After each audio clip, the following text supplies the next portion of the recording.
அர்ஜுன் ஹாஸ்பிட்டலுக்கு வர ஷூட்டிங் எல்லாம் நடக்கிறத பார்த்துட்டு ஆபீஸ் ஸ்டாஃப் கிட்ட என்ன நடக்குதுன்னு கேட்க, ராமநாதன் சார் தான் இங்க ஷூட்டிங் நடத்துறதுக்கு பர்மிஷன் வாங்கிட்டதா சொன்னாருன்னு சொல்ல,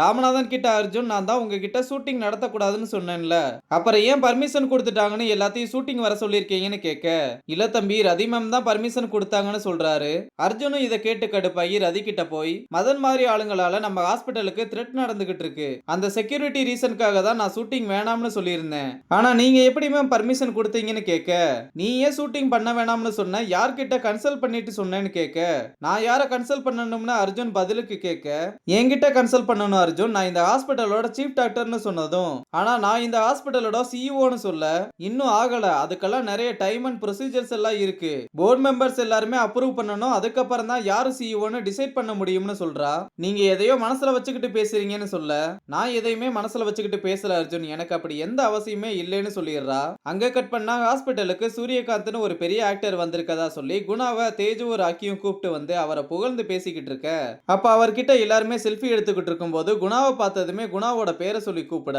தேஜுக்கும் ராக்கிக்கும் என்ன நடக்குதுன்னே புரியல. இங்க குணா எதுக்காக இங்க வந்திருக்கீங்கன்னு கேட்க, உனக்காக தான் வந்தேன், போன் பண்ணா எடுக்கிறதும் இல்ல, வீட்டு பக்கமும் வரமாட்ற, அதான் உன்னை பார்த்துட்டு போலாம்னு வந்தேன்னு சொல்றாரு. இவர் தான் குணாவோட அப்பா. ஆனா குணாவுக்கு அவங்க அப்பாவை சுத்தமா பிடிக்காது போல, எரிஞ்செரிஞ்சுதான் பேசிக்கிட்டு இருக்கான். சரி எனக்கு நிறைய வேலை இருக்குன்னு சொல்லிட்டு குணா கிளம்ப, குணாவை கட்டி பிடிச்சு முத்தம் கொடுத்து, நீ குணா சூரியகாந்த்ன்றத மறந்துடாத, அது அப்படியே தான் இருக்கும்னு சொல்லிட்டு போறான். தேஜுவும் ராக்கியும் குணா வந்ததும், டே என்னடா அவர் பாட்டுக்கு உன்னை கேசுவலா கூப்பிட்டு பேசிக்கிட்டு இருக்காருன்னு கேட்க,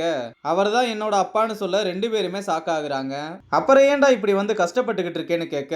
டேய் நான் கஷ்டப்பட்டு படிச்சு என்னோட உழைப்புல இந்த நிலைமைக்கு வந்திருக்கேன், எனக்கு இதுதான் பிடிச்சிருக்கு, அவரோட பேரை சொல்லிக்கிட்டு வாழ எனக்கு விருப்பம் இல்லைன்னு சொல்லிட்டு போறான். இங்க ரவி அனிதா கிட்ட நீ ஏன் இப்படி பண்றேன்னு எனக்கு சுத்தமா புரியல, நான் எல்லாத்தையுமே உன்கிட்ட சொல்லிட்டேன், கொஞ்சம் என் நிலைமையில இருந்து யோசிச்சு பாருன்னு சொல்ல,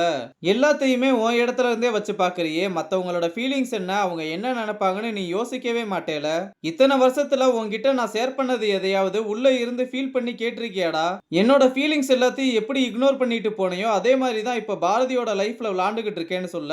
என்ன அனிதா பேசிக்கிட்டு இருக்க, நான் அவளை புரிஞ்சுக்காம தான் அவளை அங்க இருந்து கூப்பிட்டு வந்தேனான்னு கேட்க, டே முட்டாள் நீ அவளோட சுச்சுவேஷனை தான் புரிஞ்சுக்கிட்டே தவிர அவளை இல்ல, அவ உன்னை லவ் பண்ணிக்கிட்டு இருக்கான்னு சொல்ல ரவி ஷாக் ஆகுறான். இங்க ராமநாதனுக்கு பெரிய ரோல் ஏதாவது இருக்கும்னு பார்த்தா ஒரே ஒரு டயலாக கொடுத்து பேச சொல்ல, அந்த ஒரு டயலாக கூட சொல்ல முடியாம 40 டேக்குக்கு மேல போக டைரக்டர் கடுப்பாகி திட்டும் போது நெஞ்சு வலி வந்துருது. ராமநாதனும் நல்லா மூச்சை இழுத்து விடுங்க, இது ஒண்ணுமே இல்ல, ஸ்ட்ரெஸ்னால தான், இந்த ஸ்ட்ரெஸ் அவாய்ட் பண்ணிட்டா எல்லாமே சரியாயிடும்னு சொல்ல,